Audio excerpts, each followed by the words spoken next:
Okay, Wally Gator and I would like to welcome you to the first day of distance learning.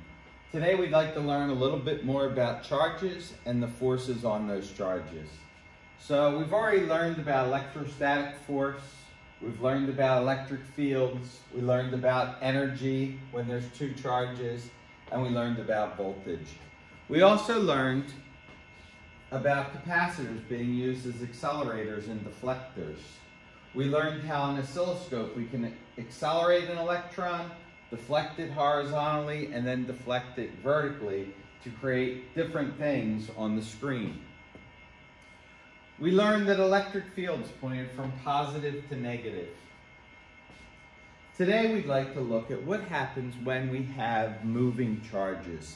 So instead of static charges to start out, we're going to have our particles already moving.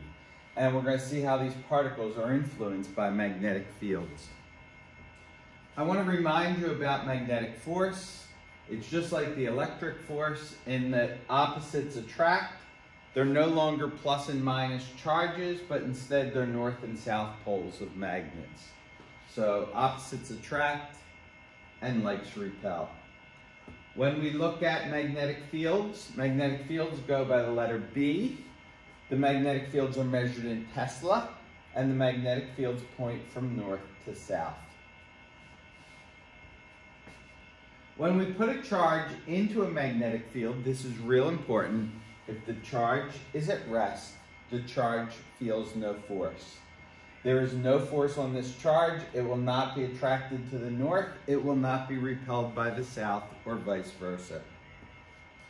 Okay, in order for the charge to actually feel force, the charge must be moving. The formula for the magnetic force is QVB. The charge multiplied by how fast it's moving, multiplied by the strength of the field. They're all direct relationships, so a stronger field, a faster charge, more charge will all create greater forces. This force is going to be in newtons. It's important to realize that when you see this electron bending in its path, it is not going towards the north or the south. It actually is trying to get thrown out of the field. So it doesn't move with the field, it moves perpendicular to the field. Before we worry about that, I just want to make sure you can do the mathematics. So let's calculate the magnetic force on an electron moving through a magnetic field with a strength of 25 millitesla when the electron is moving at about 3.6 million meters per second. Seems fast, but we saw before with our accelerating capacitors that it actually is not really that fast for an electron. We use our formula, we use the charge of the electron, we use the speed of the electron, and we do the strength of the magnetic field in regular Tesla. We multiply them all together and we get the strength of the force. Again, it seems minuscule, but then when we consider how small of a mass the electron has, this force might be quite significant. Okay, here's where things get a little bit different. When we represent the magnetic fields, we want to be able to think in 3 dimensions. This is one of the first times we've been required to think in all 3 dimensions simultaneously. So we have our X is the horizontal, the Y will be our vertical, and the Z will be toward you, toward this camera, and the negative Z would be away from us, toward Miss Dare's room. Okay, so if we have an arrow pointing to the left, that would be negative X, positive X. Up would be positive Y, down would be negative Y. The X represents the back of an arrow. It represents negative Z going away from us. And a dot would be the tip of an arrow, and that's positive Z when it's coming towards you. Okay, so here's the rule. It's a little tricky, so make sure you catch this. To figure out the direction of the force on a charge, you either use your left hand if it's a negative charge, or your right hand if it's a positive charge. So for a negative charge, you use your left hand and you point your fingers out straight. They will represent the direction of the magnetic field. You make your thumb at a right angle to that, and the thumb will represent the direction of the velocity, which way the particle was originally moving. And then force magnetism will be the palm of your hand. Whatever direction your palm is pushing, that is the direction of the magnetic force. So field is fingers, velocity is thumb, palm pushes in the direction of the force. So let's try one. It's a negative charge. It's moving in the positive X direction. We've got a magnetic field pointing in the negative Y direction, and we want to know what direction is the force going to be. So we take our left hand, because it's negative. Our thumb should point in the positive X direction. Our fingers should point in the negative Y direction, and our palm should show us the direction of the force.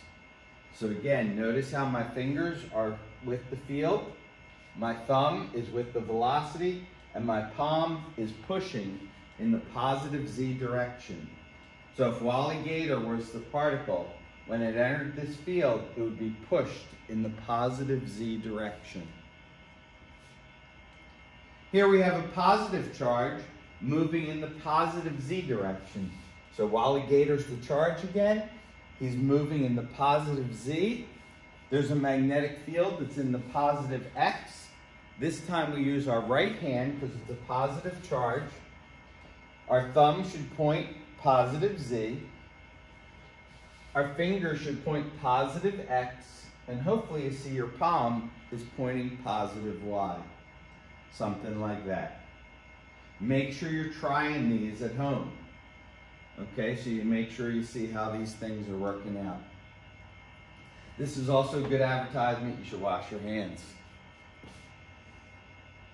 Okay, this next one's a little tricky. We have X's. That represents a magnetic field that's pointing negative Z. Again, it's a positive particle, so we want to use our right hand. Our thumb is pointing in the positive X, fingers positive Z, and this time our palm is pushing up. Okay, so once again, we get a force in the positive Y direction. Okay, let's try one more. We've got a positive particle moving in the positive Y. This time our field is negative X, and this time hopefully you can see that the direction of the force is positive Z. So again, here's my fingers. They're pointing negative X. My thumb is pointing positive Y, and my palm is pointing positive Z. If you have a particle that's not moving, it will not feel any force. We mentioned that before. If you have a particle that's moving parallel to the magnetic field, it also will not feel any force. One of the best examples of these forces is when charged particles from the sun enter the Earth's atmosphere and they're passing through the Earth's magnetic field. They will be deflected toward the poles and they will create our northern and southern lights. Here's one I'd like you to try on your own. I want you to both find the amount of force, the magnitude, and the direction. It's an electron moving at 1 million meters per second in a magnetic field that is 300 milliteslas, and the magnetic field is pointing negative Y. Good luck. Show me your work. Do it neatly. Put it on the slideshow. There'll be a couple other things I'm going to ask you to do on the slideshow. Make sure you get them done before midnight tonight. Anything not submitted by midnight will receive a 0. Thank you, and I hope you're all doing well, and I will be seeing you again really soon.